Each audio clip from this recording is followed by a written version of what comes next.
편안한 오후 보내고 계십니까? 본격 지식 충전 프로그램 이야기 더, 저는 유승진입니다. 먼저 오늘 이슈들 핵심만 쏙쏙 뽑아서 전달해드리는 오늘 이야기 더입니다. 세 분과 함께 지금 바로 시작합니다.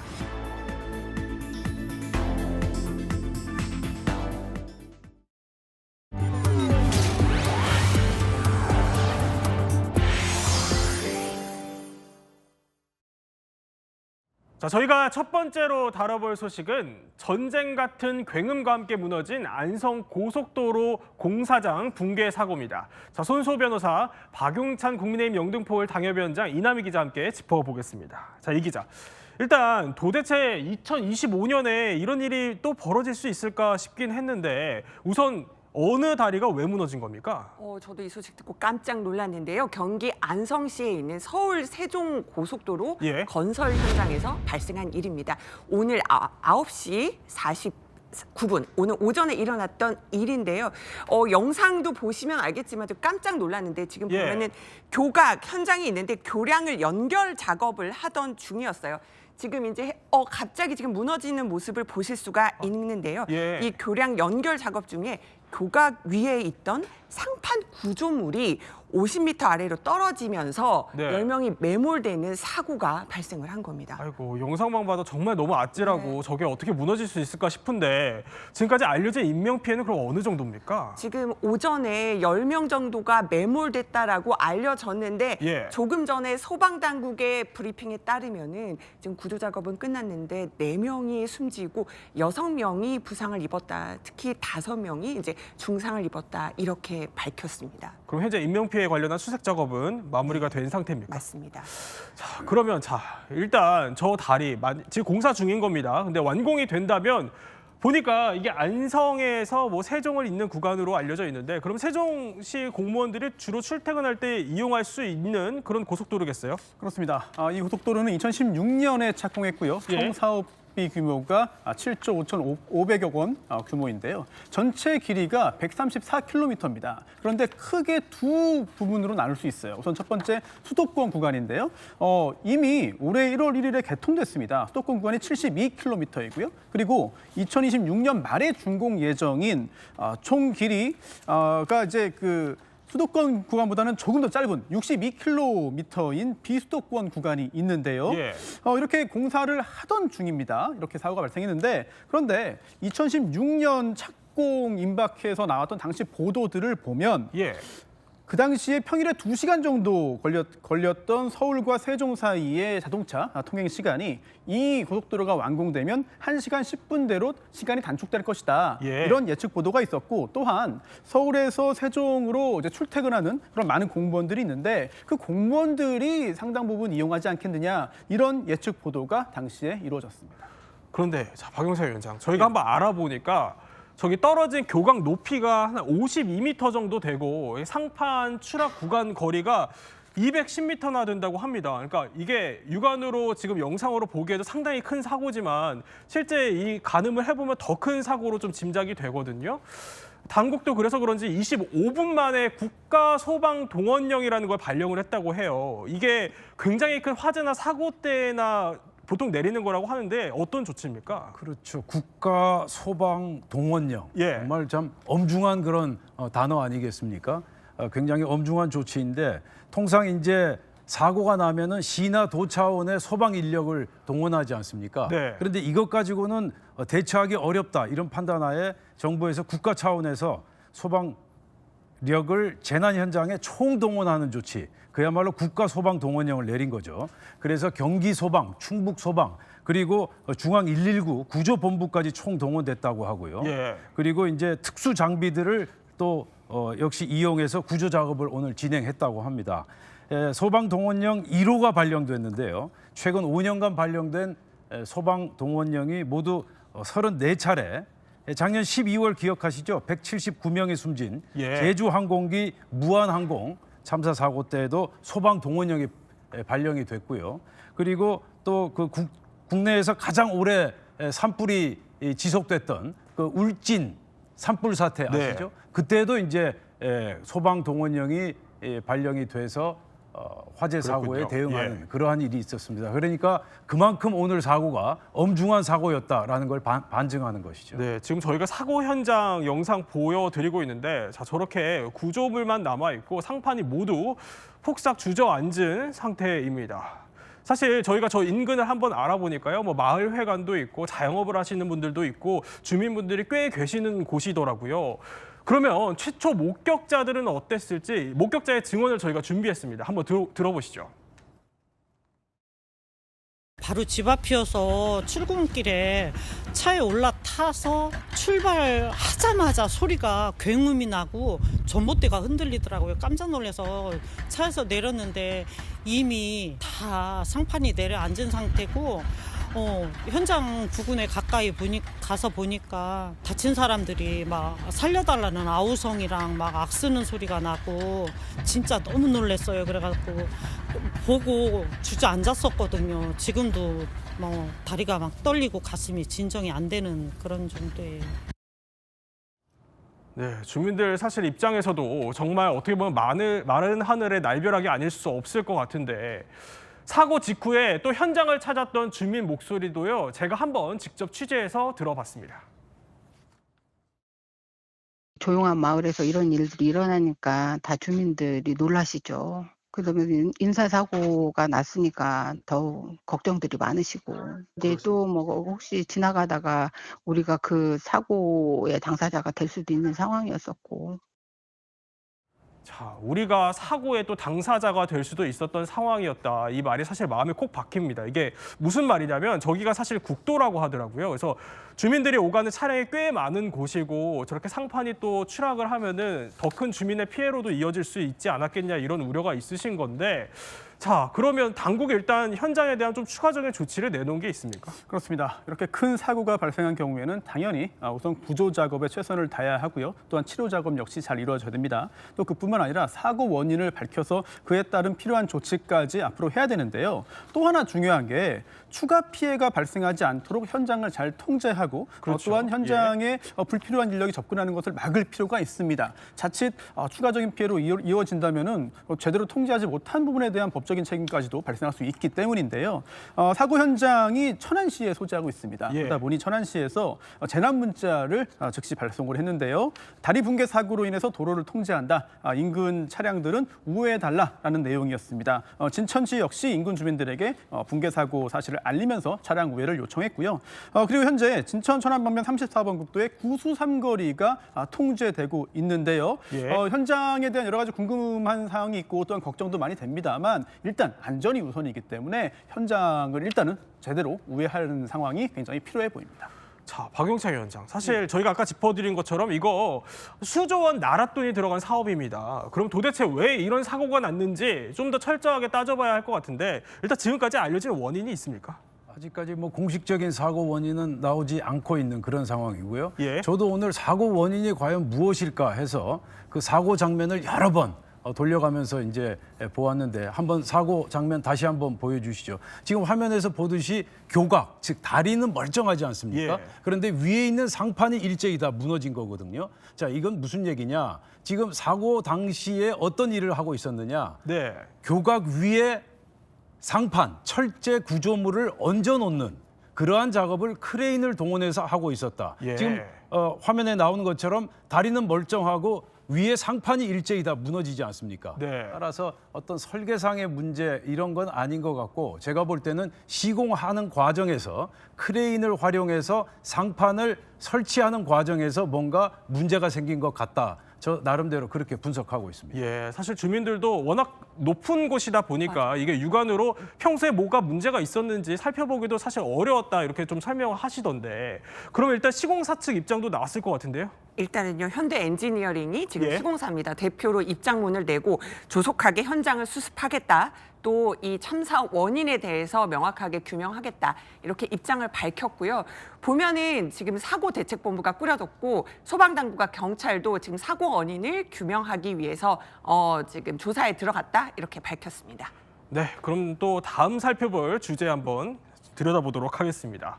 다음 키워드는 최종 변론입니다. 네, 바로 운명의 날이 왔습니다. 윤석열 대통령 탄핵 심판 변론이 오늘 마무리됩니다. 윤석열 대통령은 개엄 84일 만인 오늘 최후 진술에 나서게 되는데요. 성치훈 민주당 정책위 부의장 모시고 또 이야기 한번 나눠보겠습니다. 그 전에 박용차 위원장, 일단 이제부터 격변의 하루입니다. 잠시 뒤 한 7시쯤부터 윤석열 대통령이 최후 변론에 좀 들어가게 될 텐데요. 일단 여당에서 저희가 한번 알아보니까 권성동 원내대표가 방청을 하러 간다 이런 소식이 있고요. 그동안 좀 지도부가 사실 윤 대통령이랑은 좀 미묘하다고 해야 할까요? 일단 거리를 좀 둬왔는데 일단 당내 규율이 지금 어떻습니까? 이 오늘 11차 탄핵 심판 마지막 최후 진술은 윤석열 대통령의 개인의 운명을 결정할 뿐만 아니라 우리 당 그리고 더 나아가서 대한민국의 운명을 결정하는 정말 중차대한 그러한 최후 진술 아니겠습니까? 따라서 윤석열 대통령이 어떤 입장을 밝힐지 무척 지금 주목을 끌고 있는데요.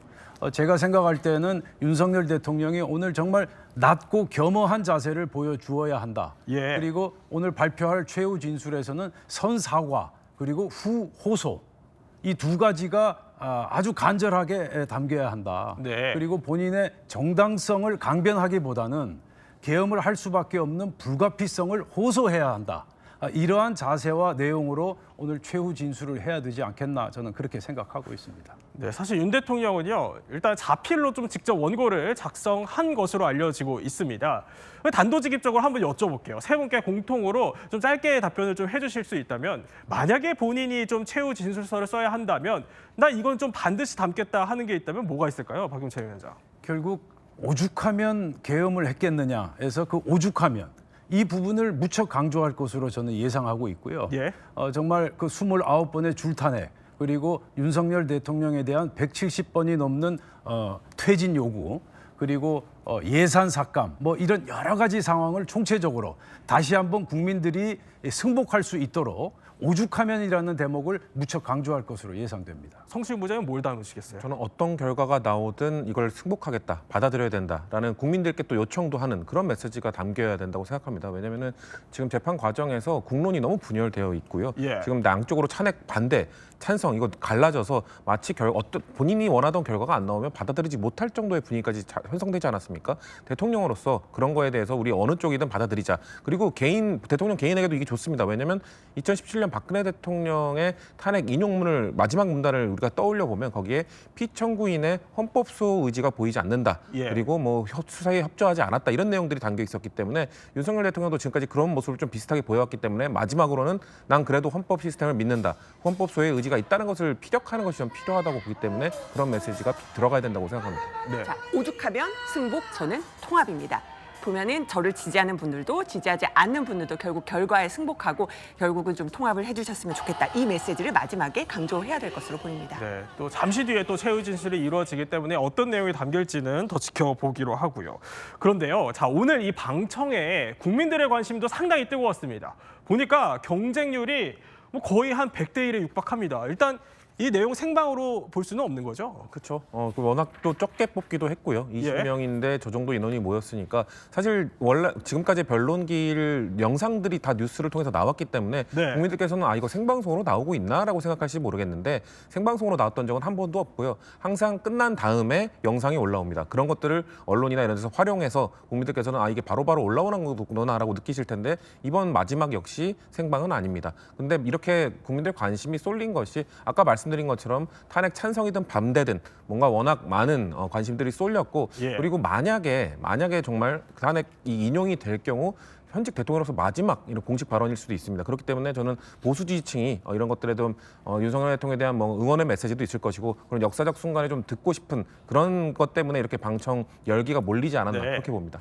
생방송은 아니더라도 또 채널A 보도를 통해서 가장 빠르고 정확하게 전해드리도록 하겠고요. 자, 헌정사 최초의 현직 대통령 이 최후 진술에 대해서요. 대권 주자들도 그야말로 입을 열기 시작하고 있습니다. 가장 먼저 윤 대통령에게 결자 해지를 촉구하는 잠룡이 나왔다는데요. 누구였을까요? 지금까지 이 계엄과 관련해서 많은 국론 분열이 있었습니다. 이제 결자 해지 차원에서 국민 화합을 도모하는 당부의 말씀이 있으면 가장 좋겠다 하는 입장입니다.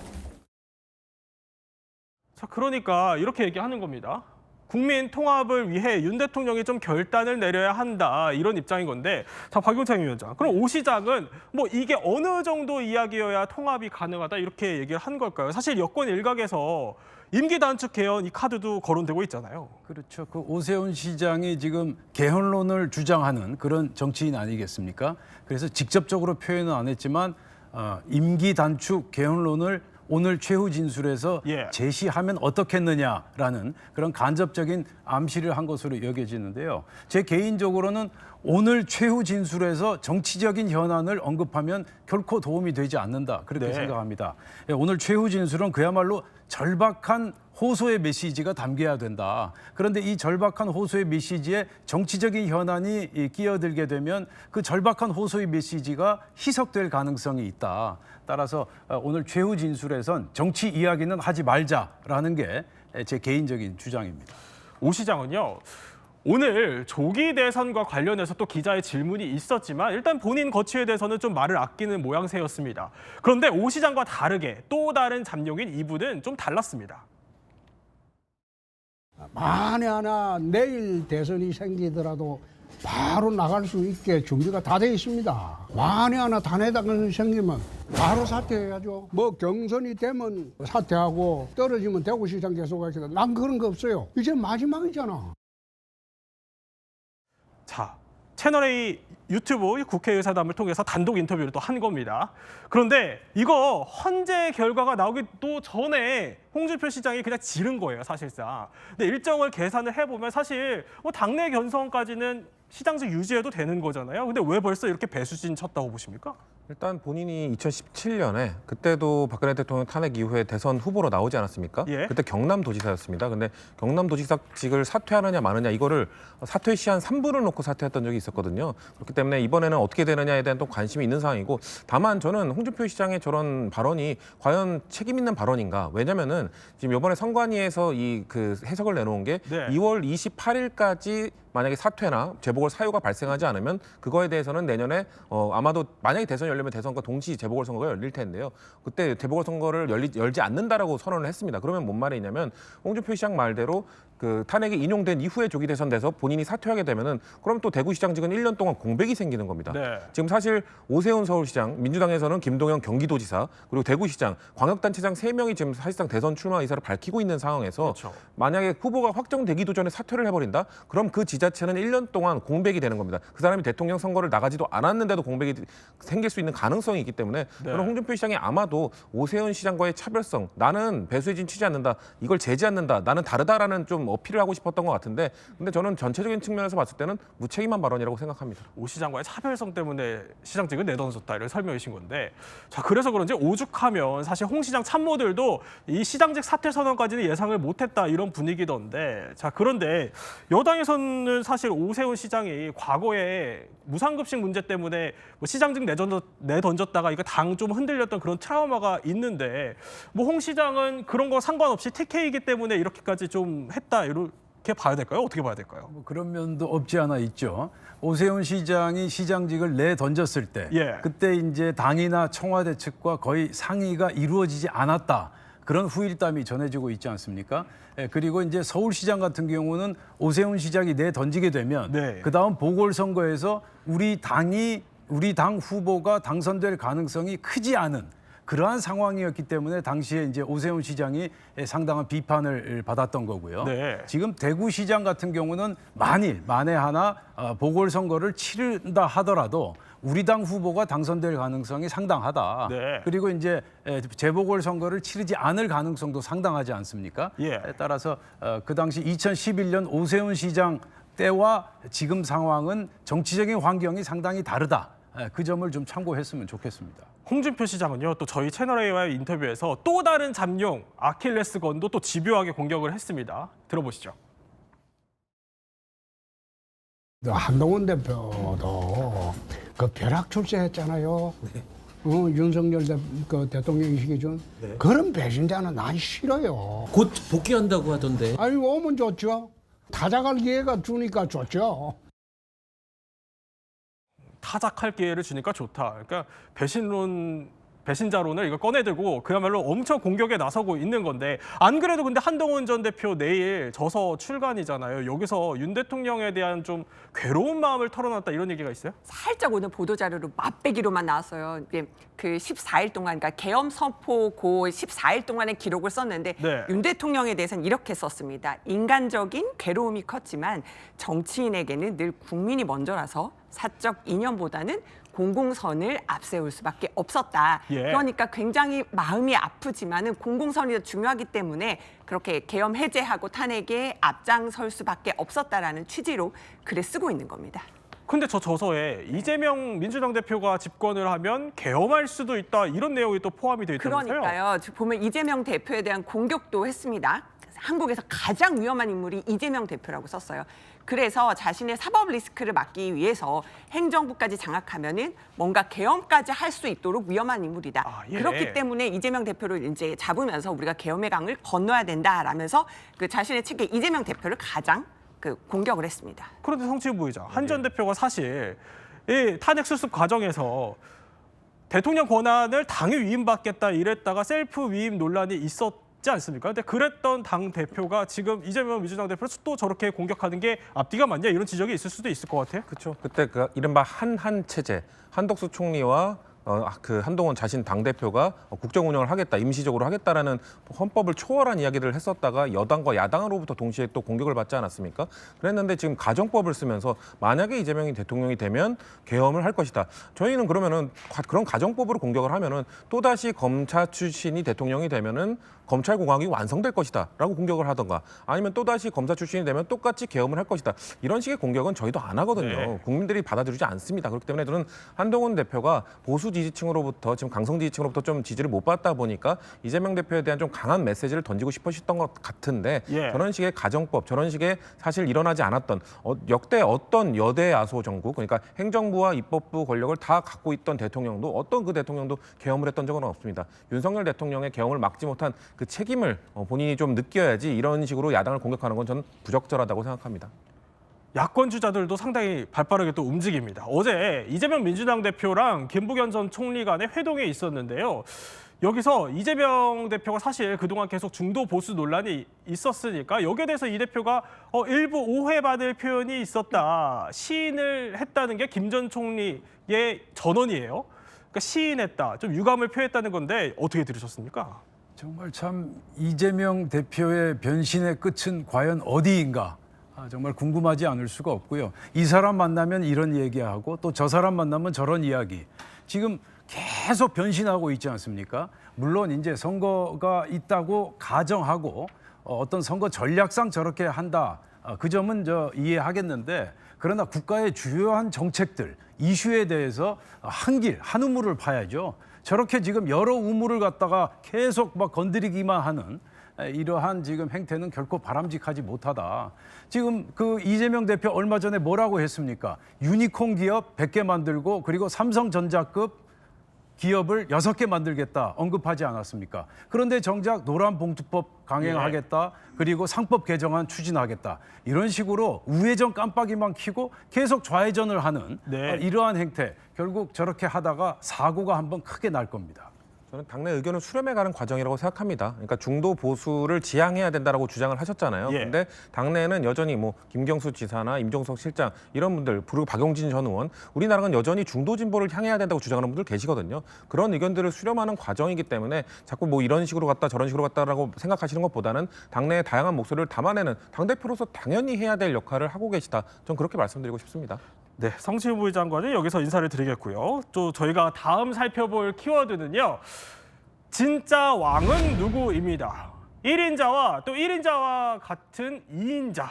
미국 트럼프 대통령과 일론 머스크를 다룬 정말 놀랄만한 영상이 하나 등장했습니다. 저희가 바로 이야기를 좀 나눠볼 텐데요. 이남희 기자. 네. 이게 이 영상 굉장히 충격적인 영상인데. 깜짝 놀랐어요. 네, 이 영상이 미국의 정부 부처의 건물에서 재생이 됐다는 거예요. 그러니까요. 미국 워싱턴 DC의 주택 도시 개발부에서 상영된 영상인데요. 지금 트럼프가 머스크의 맨발에 뭔가 키스를 하는 듯한 이런 지금 영상이 공개돼서 해당 영상을 보던 공무원들이 일제히 웃음을 터뜨렸다고 합니다. 네. 그런데 이 그림 있잖아요. 뭔가 좀 이상하지 않아요? 이상해요. 예. 일단 발이요. 왼쪽 발이 지금 똑같이 생겼어요. 왼발이 두 개가 이렇게 겹쳐져 있는 모습. 그리고 저기 보면은 메시지를 보면요. 자, long live the real king. 그러니까 진짜 왕이여 영원하라로 뭔가 비트는 메시지가 있어요. 그리고 저 영상 그러니까 가짜인 겁니다. 인공지능으로 뭔가 지금 이 머스크가 진짜 왕 아니냐라는 거를 좀 비꼬면서 지금 최근에 칼날을 공무원을 향해 휘두르고 있는 그 머스크를 겨냥했다라는 해석이 나오고 있습니다. 아, 자세히 보니까 발 모양이 똑같군요. 똑같아요. 왼발 오른발이. 네. 그러니까 가짜 영상이라는 건데, 그러니까 말씀하신 것처럼 long live the king 이 말이 사실 왕에 대한 경의를 표시할 때 쓰는 말이잖아요. 근데 갑자기 뜬금없이 나온 건 아닐 것 같고 어떤 맥락에서 나온 거죠? 네, 원래는 좋은 말이지만 지금 저 영상에서는 조롱으로 쓰였습니다. 아, 그래요? 일종의 예. 비꼬는 용어로 쓰인 건데요. 19일로 좀 돌아가 봐야 이 맥락이 이해됩니다.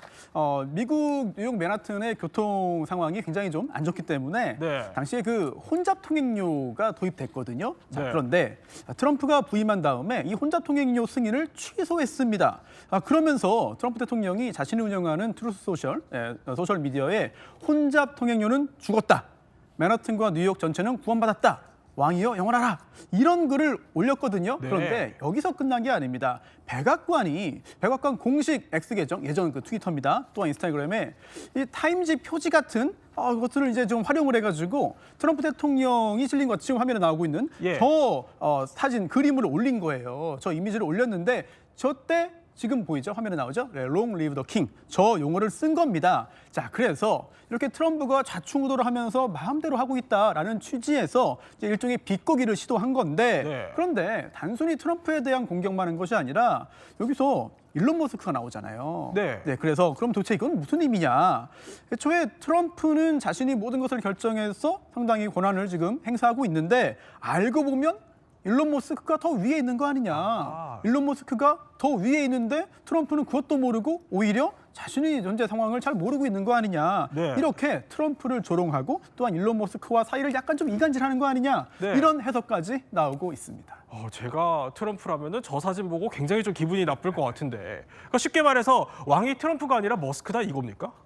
그렇죠. 이제 제가 볼 때는 이제 미국 정치권 안에서 예. 도널드 트럼프와 일론 머스크를 이간질 시키려는 세력이 분명히 엄존하고 있습니다. 예. 그래서 두 사람의 관계를 지금 어떻게 해든지 벌어지게 만들겠다라는 그러한 생각으로 지금 저런 영상이 나오는 것 같고요. 지금 공동 대통령이라고 하는데 제가 지금 취재한 바에 따르면 지금 도널드 트럼프가 하고 싶은 일을 네. 지금 일론 머스크가 대신하고 있다.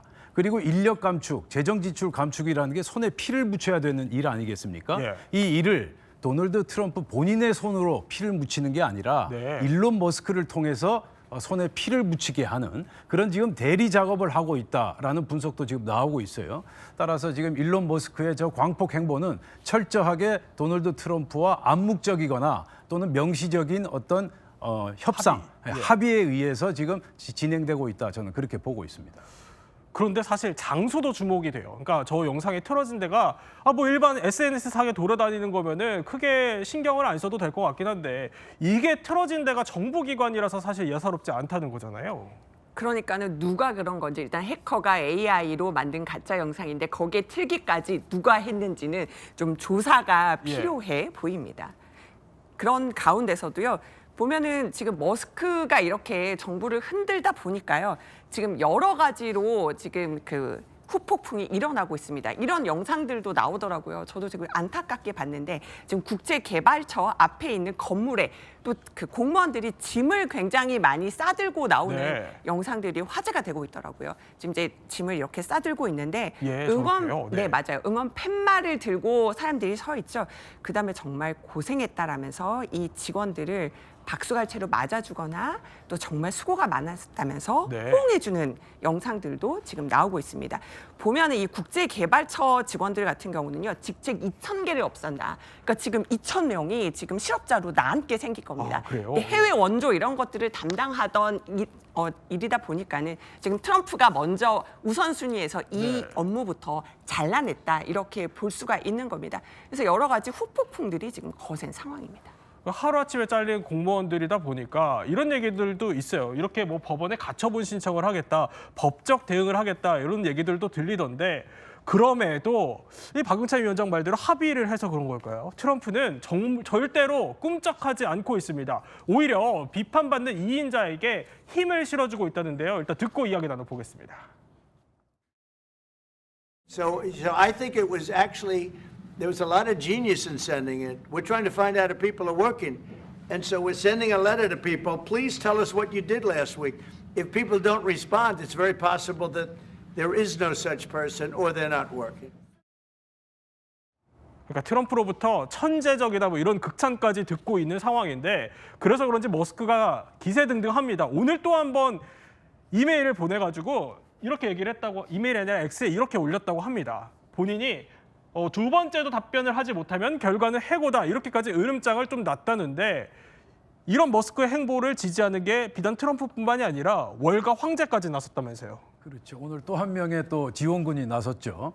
그 월가의 황제라고 불리는 제이미 다이먼, JP 모건 체이스 최고 경영자가 일론 머스크의 정책을 지금 대환영하고 적극 지지하고 나서지 않았습니까? 예. 그러니까 크나큰 원군을 얻은 셈인데요. 지금 현재 그 미국 정치권이 두 가지 지금 계파가 지금 존재하고 있다는 거 아닙니까? 이른바 일론 머스크를 필두로 하는 빅테크파, 그리고 다른 진영에는 이른바 전통 제조업을 중요시 여기는 마가파, Make America Great Again 이라는 마가파가 있다는 것인데 이 양 진영 사이에 권력 투쟁이 벌어지고 있는 이런 상황에서 지금 JP 모건 체이스 최고 경영자인 제이미 다이먼이 크게 힘을 실어준 것이다. 그렇게 분석할 수가 있겠습니다. 트럼프와 머스크 이 거침없는 파격 조합이요. 이렇게 전 세계를 그야말로 들썩거리게 하고 있지만 트럼프가 또 의외로 상당히 또 부드럽게 모습을 좀 보여주고 있는 사람이 있다고 합니다. 바로 푸틴 러시아 대통령이라고 하는데 이거 무슨 얘기입니까? 자, 오늘 사실은 마크롱 프랑스 대통령 서로 악수 길게 서로 힘자랑하면서 했던 그 두 사람이 만났는데 그거에 앞서서 기자가 물어본 거예요. 혹시 푸틴한테도 그 우크라이나 대통령한테 한 것처럼 독재자라는 표현을 쓰겠느냐 이런 질문을 한 거예요. 그런데 여기에 대해서 트럼프 어떻게 대답을 했을까요? 잠시 들어보시겠습니다. A dictator without elections. Zelensky better move fast or he's not going to have a country left. Got to move fast because... You call Zelensky a dictator, would you use the same words for Vladimir Putin? I don't use those words lightly. 아니 그러니까 이게 정작 침공을 당한 우크라이나 대통령을 향해서는 독재자다 이렇게 좀 표현을 하면서 푸틴 대통령한테는 굉장히 좀 유한 모습을 보이고 있는 겁니다. 도대체 이유가 뭡니까? 사실 잘 모르겠습니다. 그리고 트럼프의 참모들도 정확하게는 잘 모를 것 같아요. 그런데 그냥 넘어가면 안 되잖아요. 짐작이라도 하고 추측이라도 해야 이게 좀 대처할 수 있기 때문에 또 우리나라가 또 당사자가 될 수 있잖아요. 그래서 좀 여러 가지 가능성을 짚어보면 첫 번째는 애초에 트럼프는 강력한 힘을 자랑하는 권위주의적인 지도자를 좋아한다. 그래서 푸틴과 가까워지고 싶어한다라는 설이 있고요. 또 두 번째는 2016년 대선 당시에 러시아가 당시 트럼프를 도와주기 위해서 당시 민주당 후보였죠. 힐러리 클린턴의 이메일을 해킹했는데 그와 관련해서 논란들이 있었거든요. 그런데 당시에 그 후에 이제 푸틴과 비공개 회담을 한 후에 트럼프가 푸틴 대통령을 신뢰한다라는 입장을 밝히기도 했어요. 그래서 예전에 자신을 도와줬다고 생각을 해서 거기에 대한 호감을 갖고 있는 거 아니냐라는 설도 있고요. 또한 이제 세 번째 설이 좀 더 설득력이 있지 않을까 싶은데 애초에 트럼프는 미국 우선주의를 택하고 있습니다.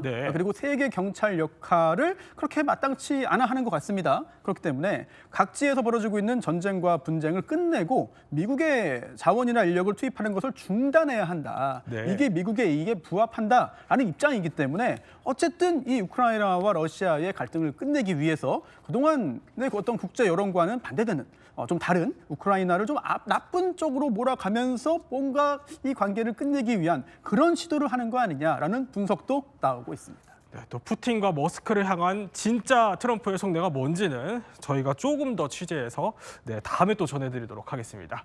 오늘 이야기 핵심만 이렇게 한번 살펴봤습니다. 이번에는 한 가지 이슈를 속살까지 파헤쳐보는 몰랐던 이야기 더 시간입니다. 지식충전 지금 시작합니다.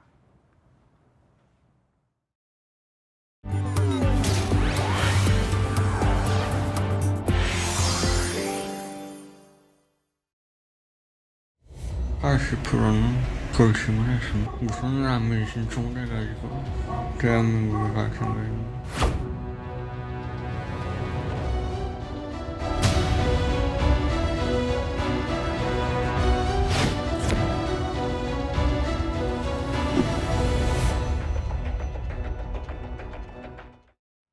우크라이나군에 생포된 파병 북한군 중 한 명이 한국행 의사를 밝힌 가운데 우리 정부와 또 우크라이나 군 당국이 그럼 한국으로 송환할 수 있다 이런 입장을 밝혀서 이들의 신병 처리에 국제사회의 이목이 현재 집중되고 있습니다. 그렇다면 포로가 된 이 북한군이 만약에 고국으로 혹시나 돌려보내게 된다면 그럼 이게 어떤 끔찍한 일을 겪길래 한국행을 희망하게 된 것인지 저희가 몰랐던 이야기에서 한번 짚어보겠습니다.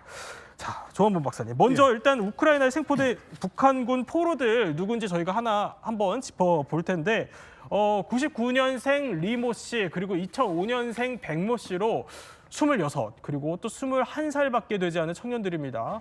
그런데 20대 이 청년들이 군 복무한 기간을 저희가 살펴보니까 한 각각 10년 또 4년이 넘어요. 그러면 이게 군대에 끌려간 나이가 10대 미성년자일 텐데 우리로서는 거의 상상조차 못한 일 아닙니까? 이제 북한에서 고등학교를 고급 중학교라고 그러거든요. 이 청소년들이죠. 예. 졸업하면 길이 세 가지가 있어요. 하나는 뭐냐면은 돌격대. 이건 이제 군대가 아니고 작업하는. 예. 그다음에 두 번째는 군대 가는 겁니다.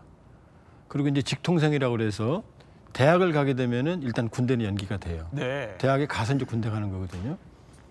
그러니까 우리로 치면 고등학교 졸업하면 그 셋 중에 하나를 가야 돼요. 그리고 참고로 하나 말씀드리면 북한에는 재수라는 게 없어요.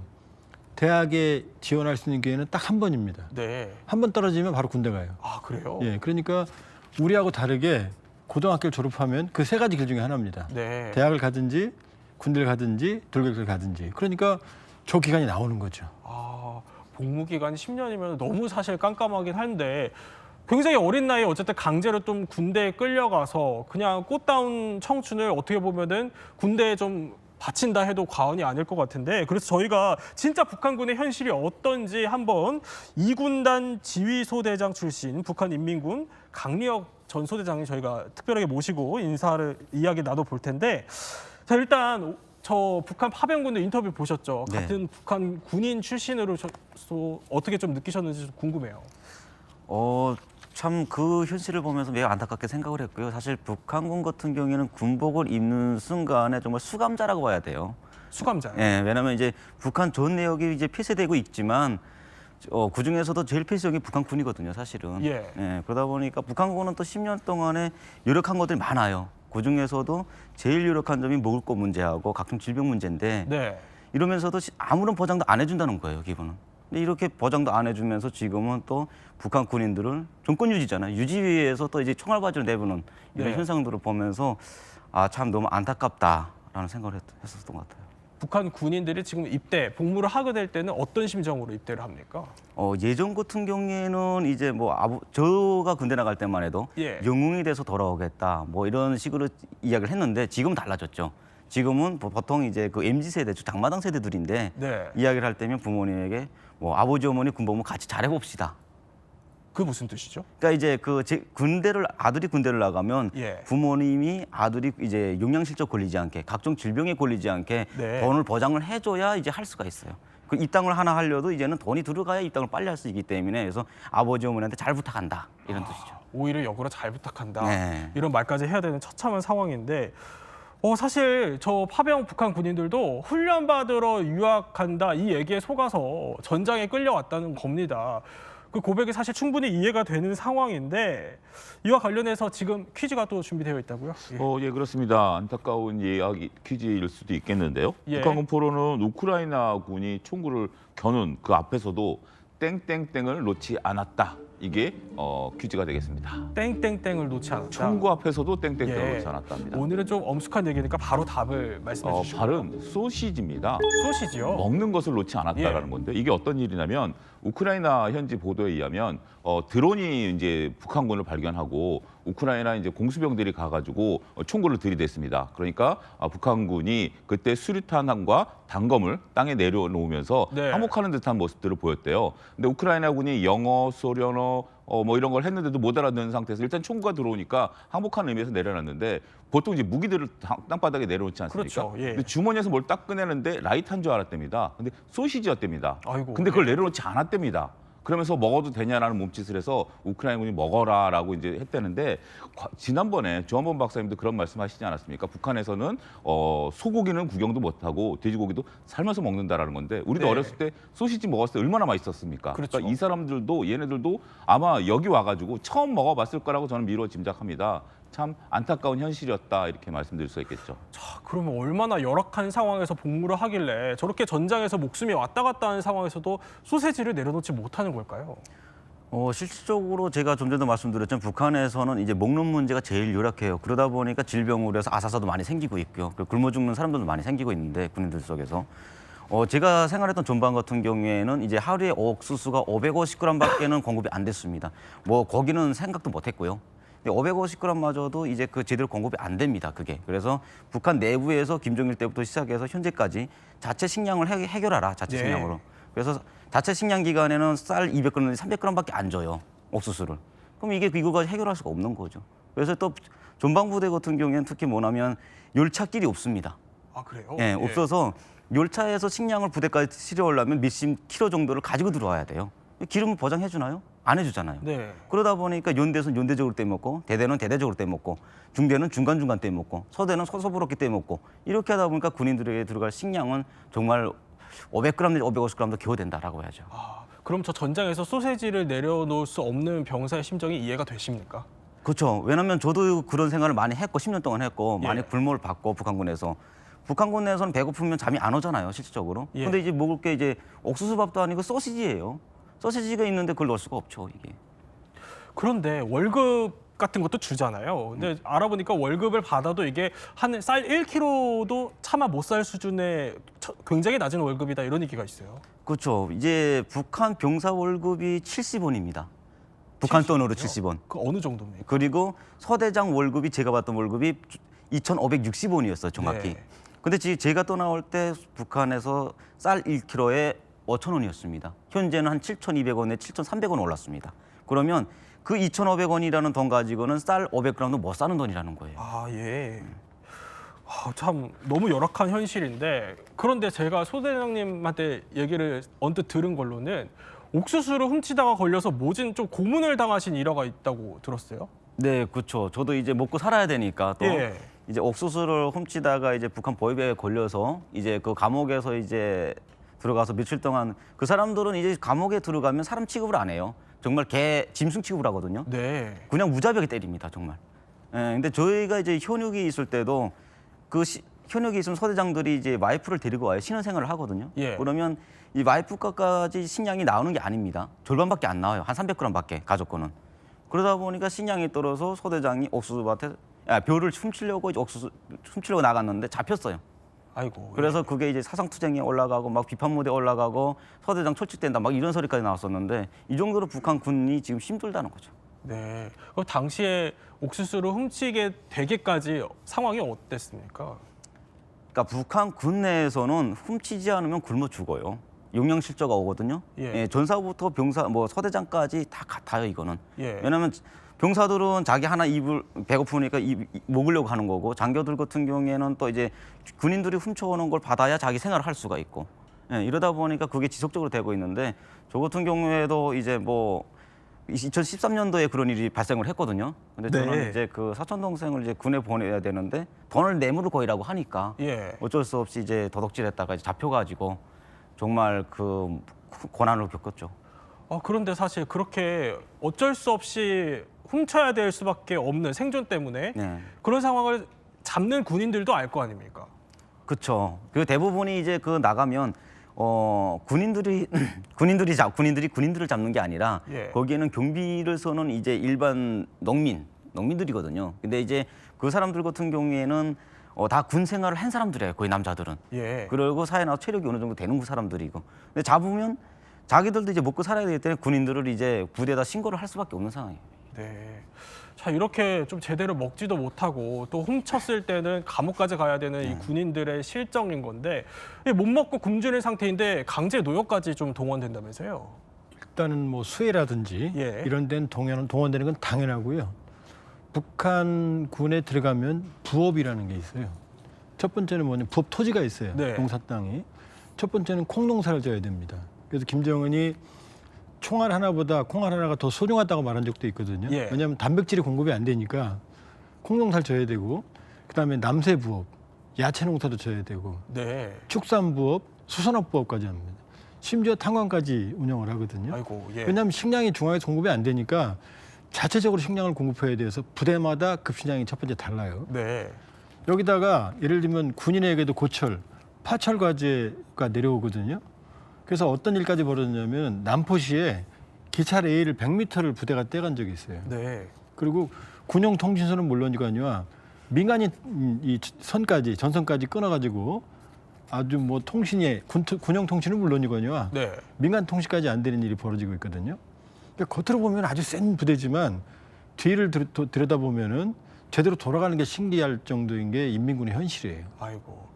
강제 노역에 동원되셨을 것 같은데 해보셨을 때 이런 것까지 했다 이런 것도 혹시 있으신가요? 실질적으로 제일 이제 강제 노역이라고 하면 군인들은 훈련을 하는 군인들인데 이제 농촌동원이나 농촌동원에 와서 벼모를 심어야 되고 옥수수를 심어야 돼요. 그리고 한 가지는 뭐냐면 갱도 같은 데 끌려 나가는 거. 갱도 건설장에 나가면 뭐 장비들이 현대화가 돼서 이제 장비들이 하는 것이 아니라 순전히 군인들이 5한마, 10한마를 들고 인력으로 해야 됩니다. 그러다 보면 거기에 이제 팔이 끊어져 나가는 거, 다리가 끊어져 나가는 이 별의별 군인들이 다 생기거든요. 아, 그래요? 그러다 보니 저희도 이제 2010년대 때 김정은의 지시에 의해서 이제 그 갱도 건설을 하라고 해서 당원됐었는데 그때 이제 발파를 하려면 60을 들어가야 돼요.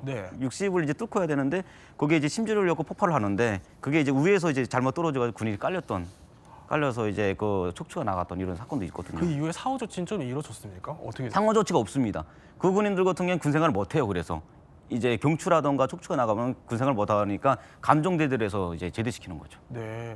자, 이렇게 현실이 처참하다 보니까 사실 앞서 저희 인터뷰로 보여드렸던 저 생포된 북한군들도 한국행 뜻을 밝히는 게 이해가 안 되지 않을 것 같은데 보시기에도 충분히 납득이 되실 것 같아요. 납득이 되죠. 근데 이 군인들 같은 경우에는 조금 이제 한국행으로 오는 거를 고민할 수도 있을 거예요. 왜 그렇죠? 왜냐하면 이제 북한 같은 경우에는 이제 그 자기가 이제 거기에서 한국행을 오겠다 하게 되면 북한에 있는 부모님들이 생사를 알 수가 없어요. 그렇기 때문에 아마도 그 군인들 같은 경우에는 좀 더 한국으로 가야 되는지 안 가야 되는지 고민을 많이 하는 거죠. 그런데 이렇게 전장에서 목숨을 걸고 싸운 영웅들인데 만약에 생還후에 다시 북한으로 돌아간다고 하면은 지금 저 포로가 된 건데 이게 변절자로 낙인이 찍힌다면서 현재 북한으로 돌아가면 어떤 대우를 받게 됩니까? 만약에 북한으로 이 사람들이 돌아간다고 하게 되면 무조건 변절자입니다. 그리고 북한에서는 이제 그 어릴 때부터 사상교육을 그렇게 받아요. 조국의 포로는 죽음이다. 그 조국의 포로는 변절이다. 이렇게 봤기 때문에 벌써 포로라는 이 단어가 들어가는 순간에 이거는 상상도 할 수가 없는 일이죠. 세뇌 교육을 받는다는 건가요? 그렇죠. 세뇌 교육을 어릴 때 태어나서부터 받는 게 뭐냐면 아버지 장군님 고맙습니다. 이거부터 시작해가지고 받는 게 제일 먼저예요. 그리고 부모의 생일은 몰라도 김부자의 생일은 무조건 알아야 되는 게 북한이거든요. 그다음 이런 세뇌 교육 속에 무조건 군에 나가면 포럼이 되면 안 된다라는 세뇌 교육을 받는 거죠. 그 세뇌 교육이 그래서 그런지 얼마나 좀 무서운지 알 수 있는 좀 안타까운 모습이 전장에서 포착되기도 했잖아요. 그렇죠. 이제 자폭이죠. 쉽게 말하면. 그리고 이제 지금 포로가 된 병사 중에 하나도 만일 자기에게도 수류탄이 있었으면 자폭했을 거다. 그러니까 세뇌 교육이 아주 무서워요. 근데 문제는 뭐냐면 그 세뇌 교육이 아주 취약하다는 겁니다. 왜냐하면 저 포로로 된 병사들이 포로로 확인된 게 아직 한 달이 안 됐거든요. 네. 한 달이 안 됐는데 한국으로 오겠다고 말하잖아요. 예. 그러니까 세뇌 교육이라는 게 일단 외부 정보를 접하고 현실을 알게 되면 바로 깨져나가는 거죠. 그러니까 무섭기는 하지만 현실을 알게 되면 바로 깨져나가는 거죠. 그러니까 우크라이나가 지금 심리전을 전단을 보내면은 이 보위부 요원들이 옆에서 봐요. 주워서 못 보게. 그러니까 이제 방송을 하거든요. 소리로 계속해서. 네. 그러면은 세뇌 교육이 아주 강해 보이지만은 그냥 금방 깨지죠, 사실은. 금방 깨질 수밖에 또 없는 그런 구조인데, 자, 그러면 실제 포로가 된 병사들이 만약에 본국에 송환이 된다면 자, 어떤 일을 당하게 될지 짐작해 볼 수 있는 일화가 있다고 하는데 관련해서 퀴즈가 준비되어 있죠. 예, 좀 지난 얘기지만 아직까지 현실성 있어 보이는 얘기입니다. 예. 한국전쟁 당시에 북송된 북한군 포로들은 땡땡땡으로 간 전력이 있습니다. 땡땡땡으로 갔다. 네.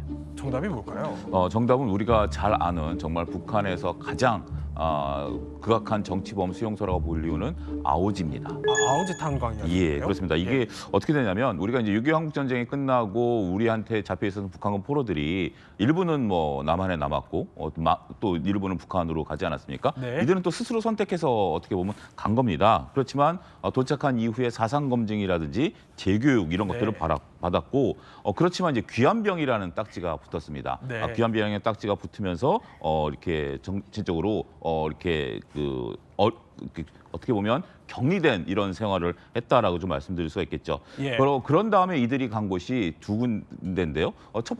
아오지로 많이 갔습니다. 근데 네. 앞서 이제 우리 말씀하셨던 것처럼 저기가 당시만 하더라도 지금도 마찬가지다라고 좀 말씀하셨습니다만 이게 인력으로 이루어지는 탄광이거든요. 탄광이란 것이 인력으로 일한다라는 것이 자체의 위험성도 있긴 합니다만 굉장히 이게 노동력이 힘든 거 아니겠습니까? 정말 좁은 갱도 내에서 정말 말씀하신 한 말을 들고 일을 해야 되는 뭐 이런 경우가 있고요.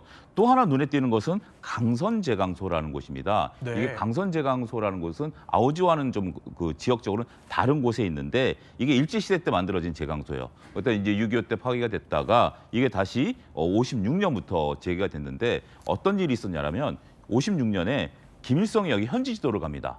그러면 어마어마한 사건이 된 거죠. 그러면서 본격적인 생산이 되는데 여기서 어떤 일들이 벌어졌냐라면 노력경제운동이라든지 아니면 강선 속도운동, 우리가 얘기하는 노력, 속도 이런 것들이 되는 거죠.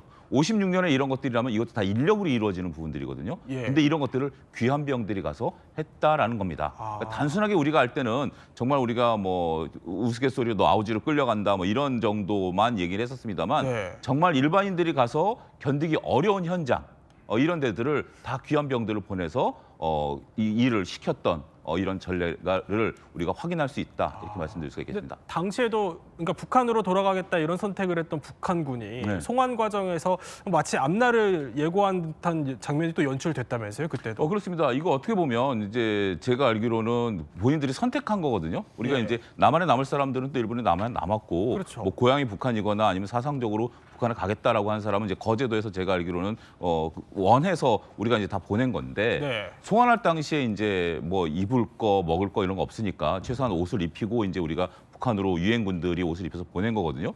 근데 이제 북한으로 넘어갈 당시에 지금 입고 있었던 옷들을 다 이제 벗어 던집니다. 저 사진에서 이제 저 옛날 그림이긴 한데요. 속옷을 남겨놓고 다 옷을 벗어 던집니다. 그 차 밖으로 던지고 그다음에 인민군 만세, 김일성 망태를 외치면서 그러면서 저렇게 지금 이제 만세 만세 외치면서 북한으로 넘어가는 거거든요. 그렇게 어떻게 보면 지금 이제 저 장면입니다. 지금 다들 속옷만 입고 있는 거거든요. 원래 옷을 제대로 입혔었어요. 그런데 지금 저렇게 다 벗어 던지고 나는 이제 이 사상적으로 북한을 쪽으로 이제 남한의 어떤 사상을 안 들었다. 그렇게 갔는데도 사상 검증, 정신 재교육, 그리고 귀환병으로 대한 격리 이런 일들이 과거의 사례에 있었다라고 말씀드릴 수가 있겠죠. 과거에. 그런데 저 사례뿐만이 아니라, 그러니까 이런 얘기가 계속 나오는 이유가 포로가 된 파병 북한군들이 이후에도 계속 처참한 말로를 겪게 된다면서요. 관련한 일화가 좀 있나요? 네, 맞습니다. 이제 94년도 1월에 이제 그 배고픔을 참지 못한 이제 두 군인들이 이제 고기 잡으러 나갔다가 펄에 휩쓸려 가지고 이제 한국에 이제 한국이 이제 해병들에 의해서 해병들에 의해 가지고서는 구조됐던 일화가 있는데 사실 그 군인들이 북한에서 두병사라는 용어예요. 두병사라는 영화인데 북한에서는 그 영화를 놓고 정말 선전화를 엄청나게 했어요. 이러면서 그 군인들이 그렇게 남조선 걔네들이 해외에도 불구하고 정말 그 무조건 장군님 초상화가 붙은 군복을 달라. 그 여자들 막 해외하는 이런 부분도 많이 나오는데 그럼에도 불구하고 난 아무것도 바라지 않는다. 적으로 보내달라. 장군님 품으로 돌아가겠다. 이런 내용들로 가지고 영화를 만들었거든요. 그러면서 이제 그 군인들 가지고 북한 군내에서 선전을 엄청을 했습니다. 영화까지 저렇게 만들어가지고. 예, 그렇죠. 영화를 내세우면서 이제 이 사람들이 정말 그렇게 이제 그러니까 실질적으로 군인들한테 교육한 거는 표류가 됐다가 아니라 전투 근무 수행 중에 이제 바다에 떠내려갔다. 이렇게 이야기를 했어요. 그래서 이제 이렇게 돌아온 군인들을 근데 그러면서 김철준 이 사람들 영웅칭호까지 주고 북한 군내에서는 이 사람들을 따라배기 위한 운동까지 했었거든요. 그런데 이제 그 후에 이제 이 사람들이 말을 잘못한 교류에 인해서 사실 쥐도새도 모르게 없어졌어요. 저 영화까지 저렇게 만들었는데요? 네. 왜냐하면 이제 대한민국에 와서 보다 보면 북한에 이제 뭐 강제 부송을 당하거나 어떻게 갔다 해도 본인들이 가고 싶어서 갔다 해도 이 사람들도 역시 한국에 왔을 때는 부모님이나 이 가족들의 이 위험성 때문에 가겠다고 했을 거예요. 북한군에 가서 다시 옥수수 먹으면서 배고픔을 겪으면서 다시 가고 싶어서 간 건 아닐 거예요. 그럼 무슨 이야기를 하겠어요? 야 거기 가보니까 생활 좋더라. 정말 하루 종일 24시간 불이 안 꺼지더라 전기가. 이런 이야기들 말 한마디 때문에 정치문서를 끌려갔다는 거죠. 아이고. 그런 일화들이 주민들 사이에서도 좀 유명하게 도나요? 엄청나게 많아요. 이제 그 북한에서 일명 민족과 운명이라는 영화도 있거든요. 민족과 운명에서 지능선편이라는 영화도 있는데 그 영화에서도 보게 되면 이제 포로됐다가 다시 북한으로 귀선된 이런 사람들이 와서 얼마나 많은 격차를 겪는지 이걸 보여주는 한 장면의 영화거든요, 이게. 그 영화에서도 그만큼 지능선이가 열심히 일을 하고 있지만 처음에는 계속 냉대와 차별 이걸 받으면서 일을 하거든요. 그러면은 사실 저렇게 대접을 받게 되면은 그러니까 영웅 칭호까지 거의 붙여주다시피 하면서 이렇게 영화까지 만들어 준 뒤에 그야말로 그냥 정치범 수용소로 보내버리는 거잖아요. 저렇게 이용당하는 걸 주민들도 알면은 지금 포로들도 그 생각을 할 수밖에 없을 것 같은데요. 지금 포로들이 문제가 아니고요. 지금 파병된 인민군에 대해서 노동당 입당, 대학 입학, 평양시 거주 3가지 조건을 내걸었다고 그러거든요. 그런데 첫 번째, 평양시에는 장애인이 살 수가 없어요. 근데 지금 수천 명이 지금 상위 부상을 입었거든요. 그럼 평양시 살 수 없죠. 두 번째, 저 파병된 인민군들이 평양시에 들어가서 이 전투 경험을 다 얘기할 거 아니에요. 개별된 걸. 그럼 평양시에 받을 리가 없죠. 그러니까 포로뿐만이 아니라 지금 영웅 대접을 하겠다고 약속을 했지만 저 부대 전체는 돌아가면 어쩌면 격리 수용될 가능성이 매우 높아요. 부대 전체가요? 그렇죠. 왜냐하면 이게 평양시나 고향으로 돌아가면 얘기를 할 거 아니에요. 예를 들어서 일반적으로 해외 장기 체류했던 외교관이나 이 무역 일꾼들이 북한에 들어가게 되면 몇 달씩 생활 총괄하는 검사를 받아요. 무슨 생각하고 무슨 일을 했는지. 그런데 저 병사들이 이 처참한 인민군의 실태, 전투 실태를 그냥 가서 얘기를 할 거 아니에요. 그럼 상당 기간 격리하겠죠. 그러니까 포로가 문제가 아니라 지금 살아남은 부상당한 사람들 자체도 지금 문제예요. 본인의 뜻대로 또 간 것도 아니어서 더 안타까움이 금치 못할 수 없는데 자 그런데 그러면은 이 부분 한번 따져봐야 될 것 같아요. 지금 어쨌든 러시아와 북한 당국이 어쨌든 북한군 파병 사실을 공식적으로 인정하지 않고 있는 상태 아닙니까? 그럼 국제법상 지금 북한 포로들은 어떻게 보면 유련 군인에 가까운 상태다 이런 얘기들이 있던데 송환 절차는 문제가 없을까요? 어떻습니까? 지금 제네바 협약에 따르면은 포로는 즉시 송환해야 돼요. 그러나 또 국제 인도주의적 관행에 따르면 이 강제 송환은 또 금지가 돼 있거든요.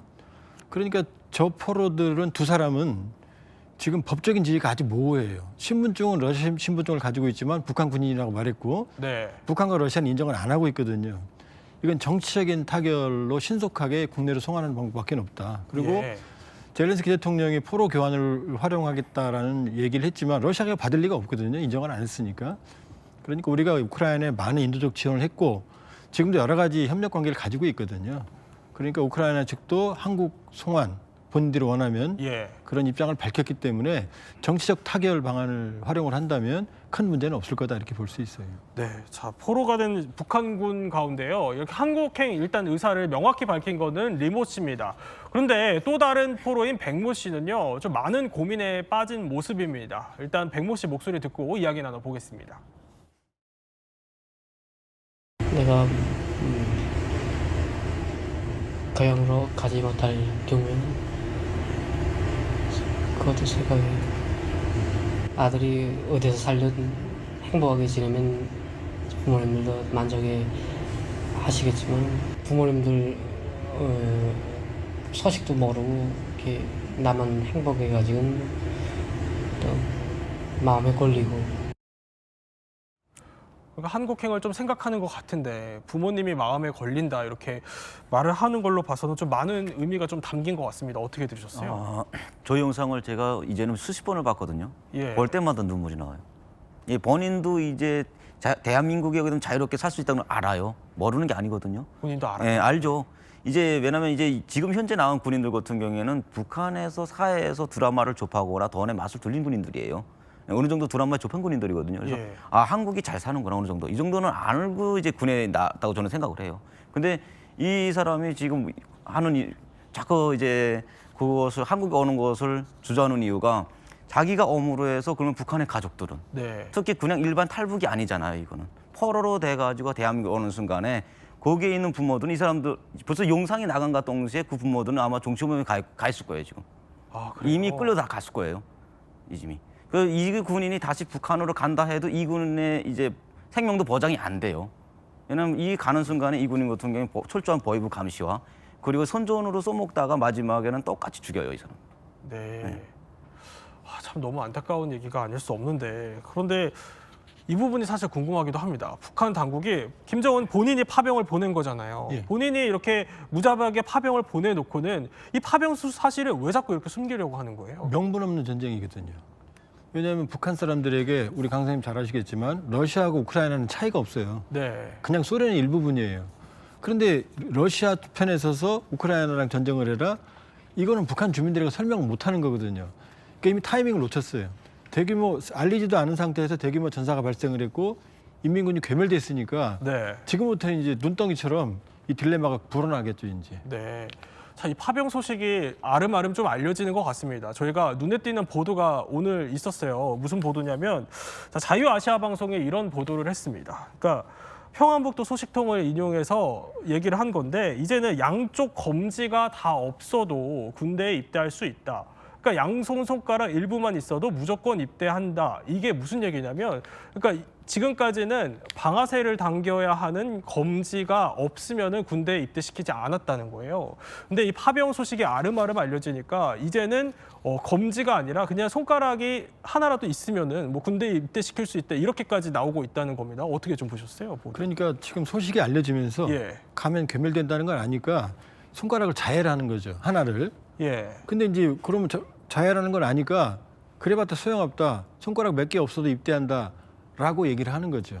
그러지 말라고 하는 거죠. 이제 그런 현상들이 광범위하게 있으니까 손가락이 몇 개 없어도 군대에 강제로 입대시킨다고 지금 압박을 하고 있는 거죠. 네. 이제 예전에는 북한 군 내에서 이제 손가락을 자른 행위들이 많이 나타났어요. 군 생활 하기 싫어가지고 특히 2003년도부터 김정일 때 전 국민 이제 군사복무 실시를 하면서 그랬는데 이 손으로만 써놓은 게 아니라 가운데 손으로도 쓸 수 있고 인기 손가락 쓸 수 있다는 거예요 이제는. 그래서 무조건 나가라 이거죠. 네, 이렇게 몰랐던 이야기 오늘 북한군의 처참한 현실에 대해서 한번 살펴봤습니다. 이렇게 또 말씀을 해주셔서 저희 지식 배터리 80에서 100%로 완충됐습니다. 네, 몰랐던 이야기도 저희 북한군 현실에 대해 살펴봤고요. 60초 후에 뵙겠습니다. 이야기도 내일도 오후 3시 50분 저희와 함께 지식 충전해 보시죠. 시청해 주셔서 고맙습니다.